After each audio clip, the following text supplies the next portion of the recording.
PM Modi ने आज मन की बात कार्यक्रम के 122वें एपिसोड को किया संबोधित। देश के कोने कोने में सुना गया पीएम का संबोधन। पीएम ने अपने संबोधन में देश की युवा और महिला शक्ति का किया जिक्र। पीएम ने की देश के वीर सैनिकों की सराहना।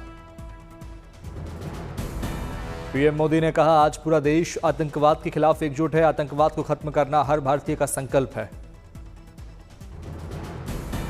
आतंकवाद को खत्म करना हर भारतीय का संकल्प है। पीएम ने कहा कि कई परिवारों ने ऑपरेशन सिंदूर ने कई परिवारों को प्रभावित किया है। कई परिवारों में जन्मे बच्चों का नाम रखा गया सिंदूर। पीएम मोदी ने स्वदेशी उत्पादों पर की बात। कहा, मां बाप ने संकल्प लिया कि बच्चों को भारत में बने खिलौने ही दिलवाएंगे। पीएम मोदी ने एनडीए के मुख्यमंत्रियों के साथ की बैठक। पीएम मोदी के तीसरे कार्यकाल की पहली वर्षगांठ पर हुई बैठक। बैठक में एनडीए शासित राज्यों के सीएम और डिप्टी सीएम हुए शामिल। बैठक में देश के कई बड़े मुद्दों पर पीएम ने की चर्चा। एनडीए के सभी नेताओं ने हाथ जोड़कर प्रधानमंत्री का किया स्वागत। पीएम ने स्वीकार किया सभी का अभिवादन। इस बैठक में ऑपरेशन सिंदूर, जाति जनगणना और गुड गवर्नेंस जैसे तमाम मामले रहे मीटिंग का एजेंडा। पीएम ने सभी नेताओं का किया मार्गदर्शन। बैठक में भारतीय सेनाओं को ऑपरेशन सिंदूर की सफलता के लिए धन्यवाद करने का लिया गया संकल्प। केंद्र सरकार के फैसलों पर भी हुई समीक्षा। दिल्ली एनसीआर में मौसम ने बदली करवट। देर रात जोरदार बारिश के बाद मौसम हुआ सुहाना। मूसलाधार बारिश के बाद गर्मी से बेहाल लोगों को मिली राहत। कई जगह सड़कों पर दिखा जलभराव। राजधानी दिल्ली में भारी बारिश ने बढ़ाई लोगों की परेशानी। मिंटो ब्रिज पर डूबी कार। दिल्ली में मूसलाधार बारिश ने रोकी ट्रैफिक की रफ्तार। धौला कुआं में सड़कों पर रेंगती नजर आई गाड़ियां।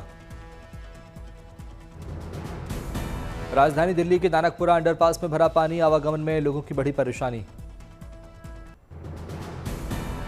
दिल्ली के द्वारका में भारी बारिश के बाद जलभराव। सड़कों और अंडरपास में भरा बारिश का पानी। आईटीयू में मूसलाधार बारिश के बाद सड़कों पर भरा पानी। धीमी हुई ट्रैफिक की रफ्तार। दिल्ली कैंट में भी भारी बारिश के बाद जलभराव के हालात। पानी में डूबी बस और कार। राजधानी दिल्ली के कई इलाकों में आंधी से घिरे पेड़। रास्तों से पेड़ों को हटाने में जुटी टीम। राजधानी में बारिश के बाद सरकारी दफ्तरों तक घुसा बारिश का पानी। कई इलाकों में 5 से 8 सेंटीमीटर तक रिकॉर्ड की गई बारिश।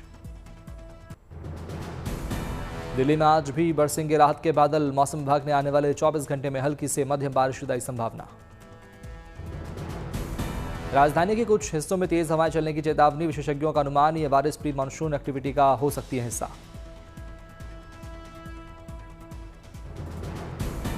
दिल्ली एनसीआर में बारिश के तापमान में आई गिरावट। हालांकि जलभराव और ट्रैफिक जैम ने बढ़ाई लोगों की परेशानी। दिल्ली एयरपोर्ट जाने वाले रास्ते पर जलभराव। महंगी गाड़ियां भी पानी में फंसी। राजधानी दिल्ली में बारिश के बाद हवाई यात्रा प्रभावित। इंदिरा गांधी एयरपोर्ट पर 100 से ज्यादा उड़ानों पर पड़ा असर। दिल्ली में आंधी और बारिश के चलते 49 से ज्यादा उड़ानों के बदले गए रूट। एयरपोर्ट प्रशासन की ओर से यात्रियों के लिए जारी की गई एडवाइजरी। कहा, उड़ान की स्थिति की जांच करें यात्री। नोएडा में भी जमकर बरसे बादल। सड़कों पर जलभराव जैसे हालात। ग्रेटर नोएडा वेस्ट में भी बारिश का असर। सुबह से रुक रुक कर पड़ रही रिमझिम फुहार। रोहतक में बारिश और आंधी तूफान से जनजीवन हुआ अस्त व्यस्त। कई पेड़ टूटकर सड़कों पर गिरे। आवागमन प्रभावित। पहाड़ों पर भी बारिश का अलर्ट। मौसम विभाग ने उत्तराखंड के कई जिलों में तूफान की चेतावनी जताई। गरज चमक के साथ बारिश की भी संभावना। मुंबई में भी बरस रहे राहत के बादल। रिमझिम बारिश के बाद मौसम हुआ सुहाना। पंजाब, उत्तर प्रदेश और राजस्थान के लिए मौसम विभाग का अलर्ट। भारी बारिश और आंधी की चेतावनी। राजस्थान में आया रेतीला तूफान। चारों ओर बिछा रेत का समंदर। तमिलनाडु की ऊटी में जोरदार बारिश। मौसम विभाग ने जारी किया अलर्ट। गुजरात, कोंकण, गोवा में अगले 7 दिन भारी बारिश के आसार। कर्नाटक और केरल में भी हो सकती है अच्छी बारिश। वाइस मिसेस यूनिवर्स 2023 कल्पना शुक्ला ने त्वचा इतिहास। 3 ग्लैमरस लुक्स में 78वें कांस फिल्म फेस्टिवल में किया डेब्यू। रांची के जेल म्यूजियम में लोकसभा स्पीकर ओम बिरला ने बिरसा मुंडा को दी श्रद्धांजलि। लोगों ने पारंपरिक ढंग से किया ओम बिरला का स्वागत। साउथ कोरिया के सियोल में जेडीयू के सांसद ने भारतीय समुदाय के लोगों से की बातचीत। लोगों को दी ऑपरेशन सिंदूर की जानकारी। कटिहार के श्री खाटू श्याम मंदिर की ऑपरेशन सिंदूर की थीम पर हुई सजावट। भगवान खाटू श्याम पर लिपटा दिखा राष्ट्रीय ध्वज।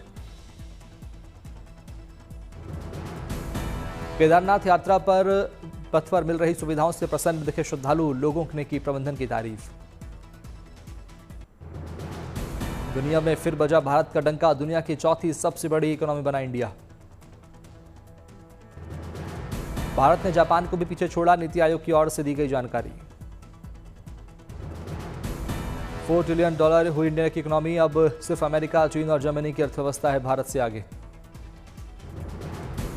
न्यूयॉर्क में 9/11 मेमोरियल से आतंकवाद पर बोले कांग्रेस नेता शशि थरूर। कहा, जो अमेरिका ने झेला है हम भी उसे झेल रहे हैं। सफदर डेलीगेशन के नेता शशि थरूर ने आतंक के खिलाफ बुलंद की आवाज। कहा, भारत पर हमला करने वाली दुष्ट शक्तियों के खिलाफ चुप नहीं बैठेंगे। आज से 3 दिन के महाराष्ट्र दौरे पर रहेंगे गृहमंत्री अमित शाह। नागपुर, नांदेड़, मुंबई करेंगे यात्रा। महाराष्ट्र में कई सार्वजनिक कार्यक्रमों में शामिल होंगे गृहमंत्री अमित शाह। जनसभा को भी करेंगे संबोधित। बहरीन यात्रा पर पहुंचे भारतीय सांसदों का डेलीगेशन ने गणमान्य हस्तियों से की मुलाकात। ऑपरेशन सिंदूर पर रखा भारत का पक्ष। बहरीन के मनावा में श्रीनाथ जी के मंदिर पहुंचे भारतीय नेता। किए दर्शन, पूजन, विश्रांति के लिए प्रार्थना की। बहरीन पहुंचे डेलीगेशन में शामिल एआईएमएम के नेता अजदुद्दीन ओवैसी का बयान। पाकिस्तान ही आतंकवाद की जड़, भारत ने बरता हद से ज्यादा संयम। दिल्ली में यूपीएससी सीएसई परीक्षा के लिए केंद्रों पर लगे अभ्यर्थियों की भीड़। प्रवेश पत्र दिखाकर मिली केंद्र में अभ्यर्थियों को एंट्री।